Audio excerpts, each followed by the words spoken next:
Vijayasai Reddy auditor.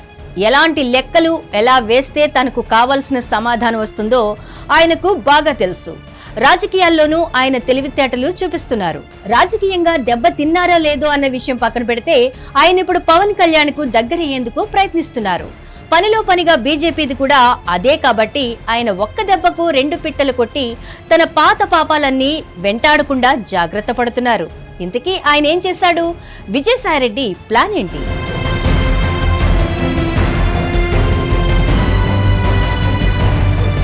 Vijayasai Reddy పూర్తిగా change అయ్యారు. అది ఆయన మాటల్లో, ప్రవర్తనలో కనిపిస్తుంది కూడా. వైఎస్ఆర్ కాంగ్రెస్ పార్టీ ఆవిర్భావం నుంచి 2024 వరకు ఆయన నోటి నుంచి రాని మాటలు కూడా ఇప్పుడొస్తున్నాయి. ఒక్క జగన్మోహన్ రెడ్డి తప్పించి ఆయన ఏ నాయకత్వాన్ని సమర్థించినా దాఖలాలు లేవు. ఒకవేళ అలా సమర్థించాలి అనుకున్నా దాని వెనుక ఏదో పరమార్థం ఉండేది. 5 ఏళ్ల కాలంలో ఆయన సోషల్ మీడియాలో ఎక్కువగా కేంద్ర పెద్దలను అభినందించేవారు, ఆకాశానికి ఎత్తేసేవారు. ఎందుకంటే వైసీపీతో పాటు జగన్మోహన్ రెడ్డికి కేంద్ర పెద్దల అభయం అవసరం. అందుకే అప్పట్లో ఒక ప్రత్యేక ఏజెన్సీ పెట్టి కేంద్ర పెద్దలకు పొగిడే బాధ్యతను కట్టబెట్టారు. వారికి తన సోషల్ మీడియా అకౌంట్లను అప్పగించారు. ఆ సమయంలో రాష్ట్ర ప్రయోజనాల గురించి కానీ మరో వ్యక్తి గురించి కానీ ఇష్టపూర్వకంగా మాట్లాడేవారు కాదు. అటువంటిది ఇప్పుడు హిందూ మతంపై అభిమానం చూపుతున్నారు. హిందూ మతానికి సంబంధించిన ఆలయాలకు స్వయం ప్రతిపత్తి కావాలని కోరుకుంటున్నారు.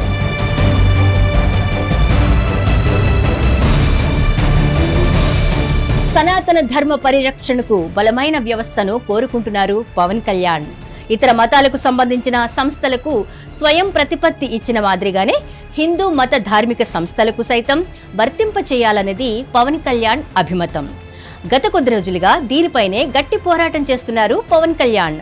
2 రోజుల కిందట తమిళనాడులో హిందూ అనుకూల తీర్పు ఇచ్చిన న్యాయమూర్తిపై అభిశంసనకు ఇండియా కూటమి సిద్ధపడింది. దీనిని తప్పుబడుతూ పవన్ కళ్యాణ్ గట్టి హెచ్చరికలు పంపారు.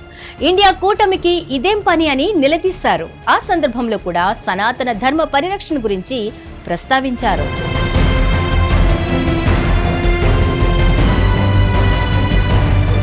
తాజాగా విజయసాయిరెడ్డి సైతం హిందూ ధార్మిక సంస్థల నిర్వహణకు స్వయం ప్రతిపత్తి కల్పించాలన్న డిమాండ్ చేశారు. ఇతర మతాల మాదిరిగా ప్రభుత్వాల నియంత్రణ లేకుండా చూడాలని కోరారు. తద్వారా పవన్ కళ్యాణ్ అభిమతమే తనదని చెప్పుకునే ప్రయత్నం చేశారు. గత 20 సంవత్సరాలుగా పవన్ కళ్యాణ్ తనకు పరిచయమని, పవన్ కు తాను అభిమానినని చెప్పుకున్నారు విజయసాయిరెడ్డి. అయితే ఆయన సడన్ గా ఇలా ఎందుకు మారిపోయారో తెలియడం లేదు. వైసీపీ హయాంలో ఇదే పవన్ కళ్యాణ్ గురించి అనరాని మాటలు అన్నారు. చాలా రకాల విమర్శలు కూడా చేశారు. ఇప్పుడు అదే పవన్ కళ్యాణ్ మాట ఈ దేశానికి అవసరమని మాట్లాడుతున్నారు. ఇటీవల రాష్ట్రంలో మత మార్పిడుల గురించి వ్యాఖ్యానించారు. వైఎస్ఆర్ కాంగ్రెస్ హయాంలో మత మార్పిడులు జరిగాయని అర్థం వచ్చేలా మాట్లాడారు. తద్వారా ఆయన ఏదో ఆశిస్తున్నారు పవన్ కళ్యాణ్ నుంచి అని అర్థమవుతోంది. అది తన కేసుల నుంచి రక్ష, లేకుంటే జనసేనలో చేరిక అనేది తెలియాల్సి ఉంది.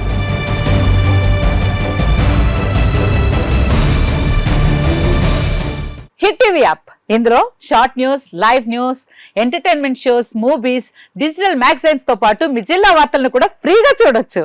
ఇంకెందుకు ఆలస్యం, వెంటనే హిట్ టీవీ యాప్ ని డౌన్లోడ్ చేసుకుని ఫ్రీగా ఎంటర్టైన్మెంట్ పొందండి. Hit TV app. Hit TV app. Please download hit TV app. Hit TV app ని ఫ్రీగా డౌన్లోడ్ చేసుకుని ఎంజాయ్ చేయండి. మీకు నచ్చిన ఎంటర్టైన్మెంట్ కోసం హిట్ టీవీ యాప్ ని ఫ్రీగా డౌన్లోడ్ చేసుకుని ఎంజాయ్ చేయండి. హిట్ టీవీ యాప్ ని డౌన్లోడ్ చేసుకుని ఆస్వాదించండి, ఆశీర్వదించండి. ఇంతమంది సెలబ్రిటీలు హిట్ టీవీ యాప్ ని డౌన్లోడ్ చేసుకోండి అని చెప్తున్నారంటే ఎంత మంచి యాప్ ఆలోచించండి.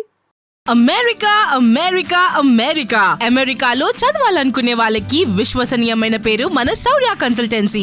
UK లో 1 year masters, UK లో 1 year masters, 2 years work permit up to 5 years visa. Contact Saurya Consultancy. Contact 89851 89851.